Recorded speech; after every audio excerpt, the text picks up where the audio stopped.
Welcome back to the Man Advantage Rangers podcast. This is the review for game three. Uh, Big Ranger victory today. We're going to talk about it. Lots to talk about. So here we go.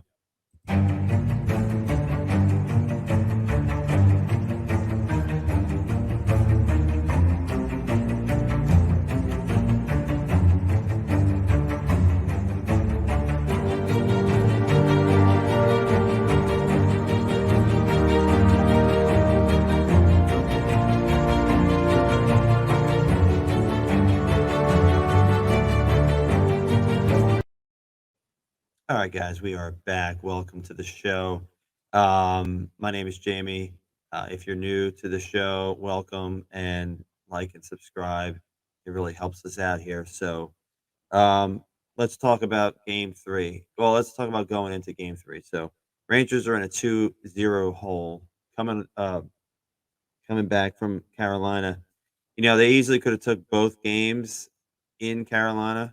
They definitely should have won game one.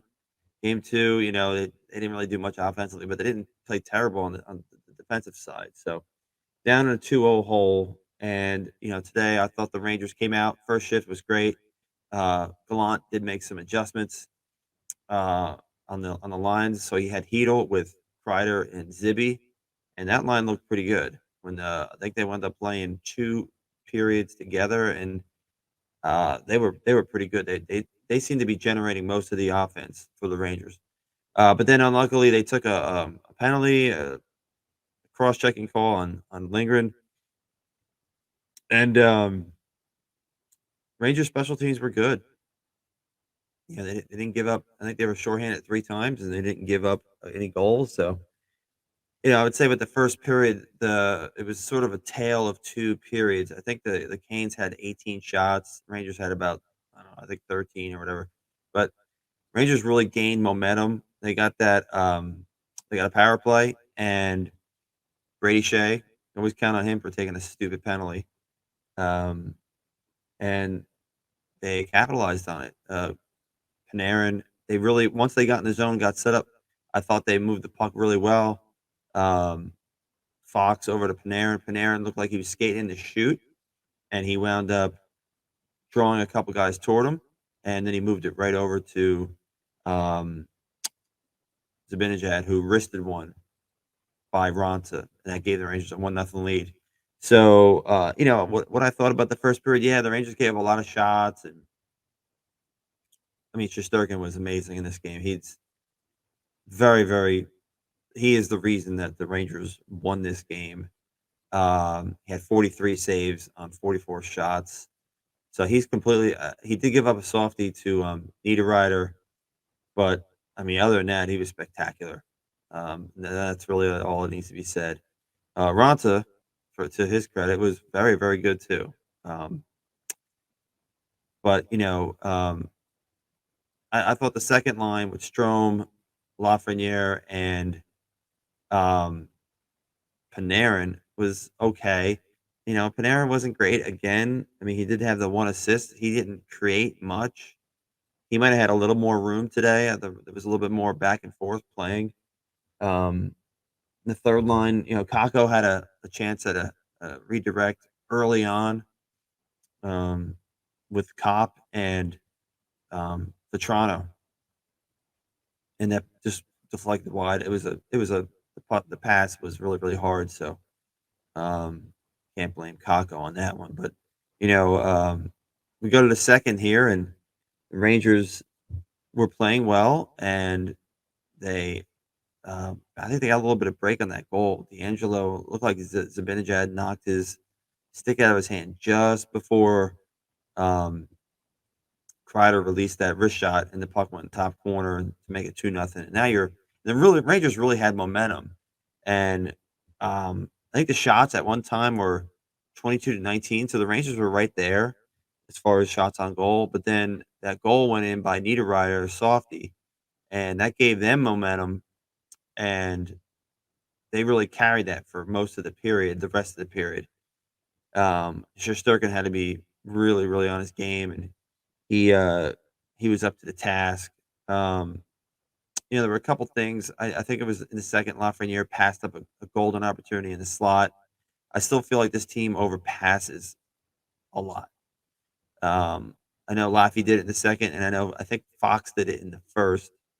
Um, just get pucks to the net, and uh, the announcers keeps talking about the faceoffs, and it's a thing, and you can't really do much more as a team. Like, you can't just become a better faceoff person overnight. It's just the way it is. So the Rangers are going to have to manage that as best they can because they're getting destroyed on it right now. But good first two periods, and then the third period was wow. I mean, it was just like, all right, they're going to hang on here. They killed off that minute 30 on Lafreniere's penalty, and then uh, you know Carolina had a push. Um, they just couldn't. I didn't think the Rangers gave up too much. Once the power play was over, I didn't feel like that Carolina was getting like all alone in front kind of opportunities. Um, I thought the Rangers got in the way of a lot of passing lanes, and they blocked some shots today, which was nice. Then they did take another penalty um, on another high stick. I think that was a high stick. I know that was the Lafreniere penalty. The penalty. Oh, it was Tyler Mott took the penalty. So he takes the penalty, and the Rangers are killing it, and they did a great job, and um, they wound up getting the empty net goal from Tyler Mott. Well, we got to mention Chris Kreider missing the empty net. I mean, he's all alone. I was stunned that he missed it, but um, it didn't. And right away I thought, oh boy, Carolina's definitely going to score here. And thankfully, Tyler Mott backhanded one from the just inside his own blue line, all the way down into the empty net. So 3-1.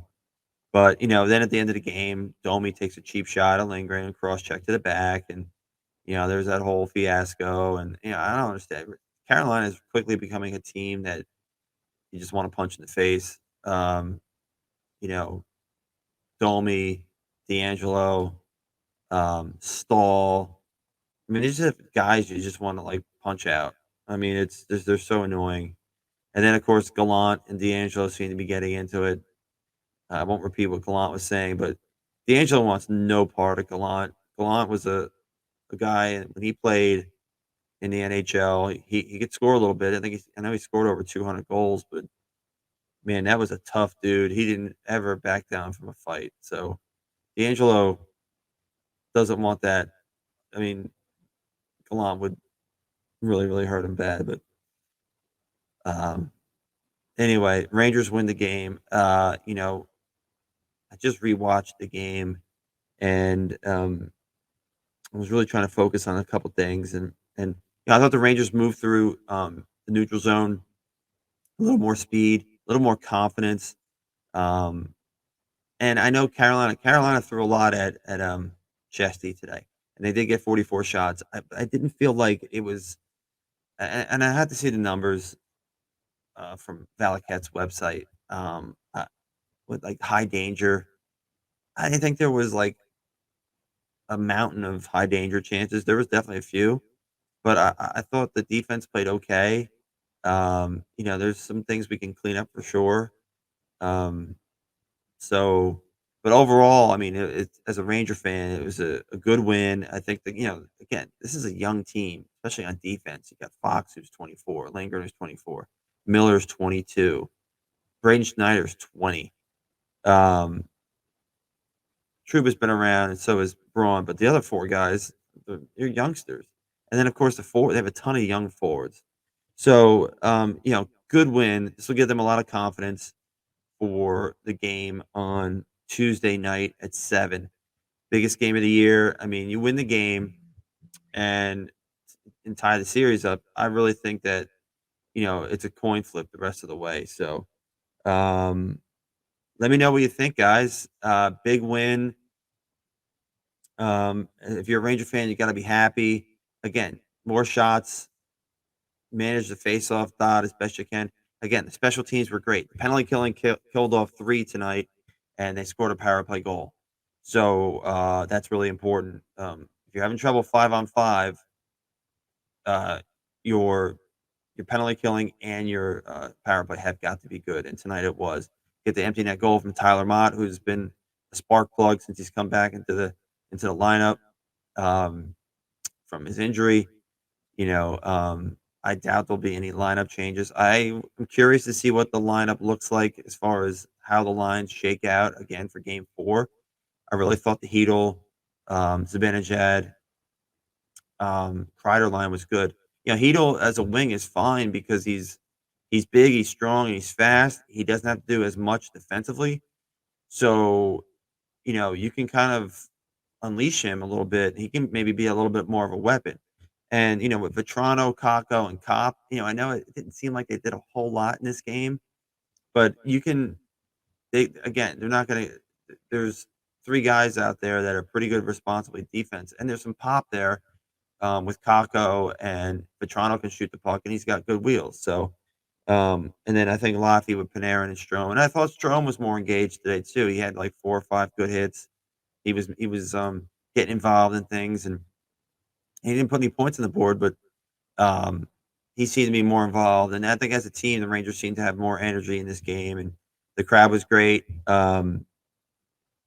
You know, they had the white they called it the whiteout, I think, with those free T-shirts. But again, let me know what you think. You know, give me a like and a subscribe to the channel. And if you want to hit me up on Twitter, it's at Jamie_hockey. We will be back with a review for Game 4 on Tuesday night. So I hope everybody has a safe rest of your Sunday evening. Let's go Rangers. Take care.